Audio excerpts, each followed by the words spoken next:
Hello everyone, welcome to my channel jobs track technical. మనకు staff selection commission నుంచి అయితే ఇంకో ఇంపార్టెంట్ నోటీస్ రిలీజ్ అయింది. నోటీస్ దేని గురించి అంటే రీసెంట్గా జరిగిన కానిస్టేబుల్ జీడీ ఎగ్జామ్ ఏదైతే జరిగిందో ఆ ఎగ్జామ్ని రీషెడ్యూల్ చేయాలని చెప్పి డిసైడ్ అయ్యారంట. అది కూడా త్రూఅవుట్ ఇండియా కాదు, లిమిటెడ్ సెంటర్స్లో అక్కడ టెక్నికల్ రీజన్స్ వల్ల ఎవరైతే సరిగ్గా రాయలేకపోయారో టెక్నికల్ ఇష్యూస్ వల్ల వాళ్ళకైతే రీకండక్ట్ చేయడం జరుగుతుంది. ఇన్ఫర్మేషన్ చూసుకున్నట్టయితే మనకు ఫిబ్రవరి 20 నుంచి 7th మార్చ్ వరకే జీడీ ఎగ్జామ్స్ అయితే జరిగాయి కదా. దాంట్లో కొన్ని వెన్యూస్లో మనకు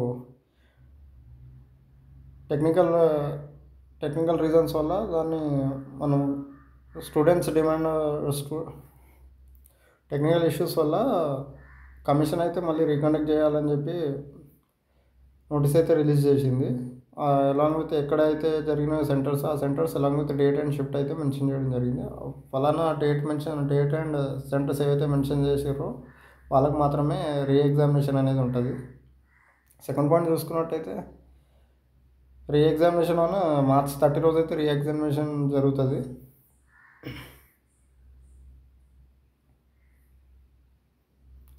Candidates are requested to visit the website of the commission at regular intervals. వెబ్సైట్ని అయితే రెగ్యులర్గా విజిట్ చేయండి అని చెప్పి మెన్షన్ చేయడం జరుగుతుంది. ఎవరైతే మొన్న సిబిటి అటెంప్ట్ ఇచ్చారో వాళ్ళకు మాత్రమే రీఅపియర్ అయ్యే ఛాన్స్ అయితే ఉంది. ఇప్పుడు సెంటర్స్ అండ్ వెన్యూస్ చూసుకున్నట్టయితే మనకు రీజియన్ వచ్చేసి central region, northern region, north eastern region and eastern region, western region,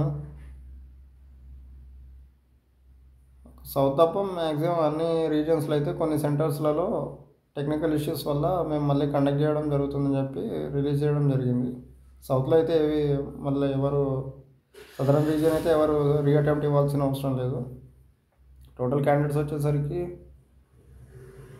16,185 members అయితే 81 సెంటర్స్లో 16,185 మెంబర్స్ అయితే మళ్ళీ మార్చ్ 30 రోజు రీఎగ్జామ్ ఇవ్వడం జరుగుతుంది. సో దీనివల్ల మనకు కానిస్టేబుల్ జీడీ ఆన్సర్ కీ అనేది రెస్పాన్స్ షీట్ అనేది లేట్గా రిలీజ్ అవ్వడం జరుగుతుంది. ఈ మార్చ్ 30 రోజు ఎగ్జామ్ అయ్యాక దాన్ని బట్టి వాళ్ళు రెస్పాన్స్ షీట్ని రిలీజ్ చేయడం జరుగుతుంది. ఇన్ఫర్మేషన్ నచ్చినట్టయితే సబ్స్క్రైబ్ చేసి సపోర్ట్ చేయండి. Thank you.